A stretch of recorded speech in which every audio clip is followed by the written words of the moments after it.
The Texarkana Moonlight Murders, the Phantom Killer of 1946. The Texarkana Moonlight Murders are one of the most infamous unsolved crime sprees in American history. Over the course of 10 weeks in 1946, an unidentified assailant, known as the Phantom Killer, terrorized the small town of Texarkana, a border city between Texas and Arkansas. The Phantom attacked 8 people, killing 5, during a series of brutal assaults that occurred late at night in isolated areas. The terrifying events inspired the 1976 film The Town That Dreaded Sundown, and the case remains one of the most enduring mysteries of the 20th century. The setting, Texarkana. In 1946, Texarkana was a quiet, rural town, straddling the border between Texas and Arkansas, with a population of around 15,000 people in 1946. The end of World War II brought relief and optimism to the region, but this sense of normalcy was shattered when the Phantom Killer began his reign of terror.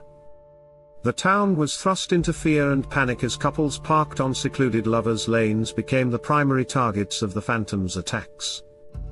The case became notorious due to the brutal nature of the murders and the fact that the killer was never caught, leaving the townspeople living in fear long after the attacks ended.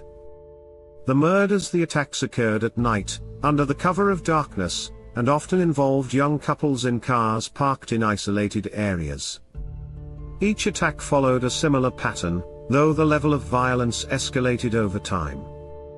The killer, known as the Phantom, wore a white mask or sack over his head with holes cut out for the eyes, further adding to the air of mystery and fear surrounding the case. First attack, February 22, 1946. The Phantom's first known attack took place on the night of February 22, 1946. Jimmy Hollis, 25, and his girlfriend, Mary Jean Larry, 19, were parked on a secluded road known as Lover's Lane. At around 11:45 p.m., a man wearing a mask approached their car, shining a flashlight into the window. He ordered the couple out of the car, threatening them with a gun. After forcing Hollis to remove his pants, the attacker struck him in the head with a heavy object, fracturing his skull. He then sexually assaulted Larry before she managed to escape and flagged down a passing car for help. Both victims survived the attack, but they provided little helpful information about the assailant, who they described as wearing a mask and being around 6 feet tall. Second attack, March 24, 1946. The second attack occurred just a month later, on the night of March 24, 1946. Richard Griffin, 29, and his girlfriend, Polly Ann Moore, 17, were found dead in their car the following morning by a passerby. Both had been shot in the head.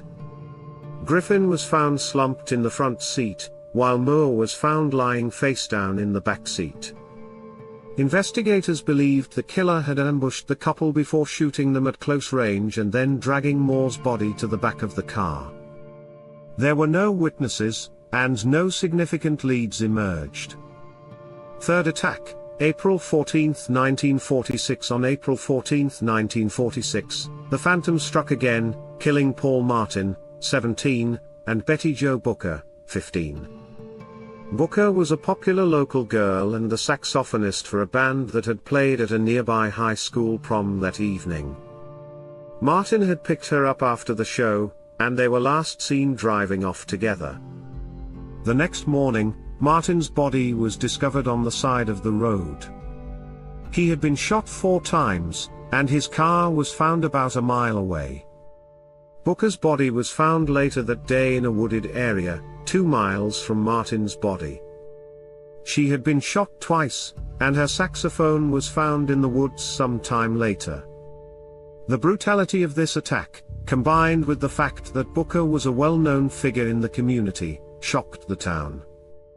Law enforcement intensified their efforts to find the killer, but the lack of concrete evidence made the investigation difficult.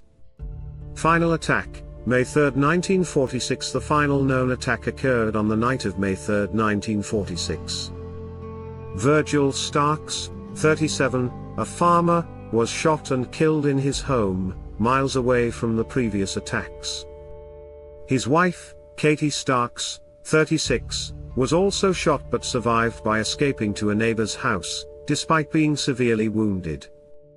This attack marked a departure from the Phantom's previous pattern of targeting couples parked in cars. It also increased the fear and paranoia gripping Texarkana, as it suggested that no one was safe, not even in their own homes. The investigation and panic after the murders, Texarkana was gripped by a wave of mass hysteria.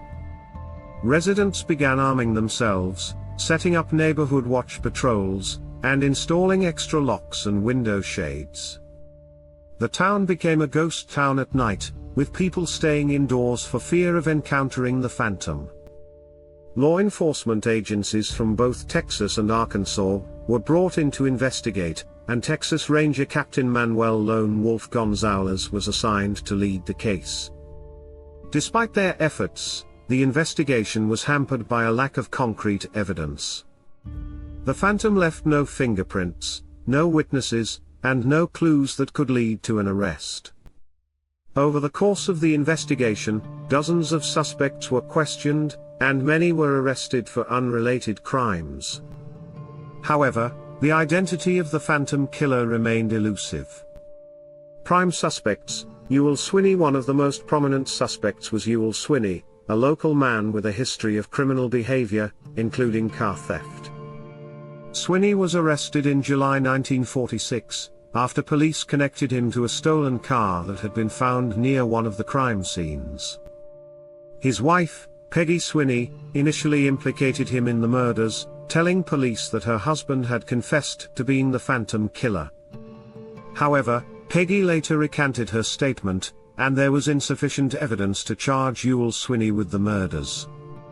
Despite being a strong suspect, Swinney was never formally tried for the crimes, and he spent years in prison on unrelated charges. His involvement in the murders remains a matter of speculation.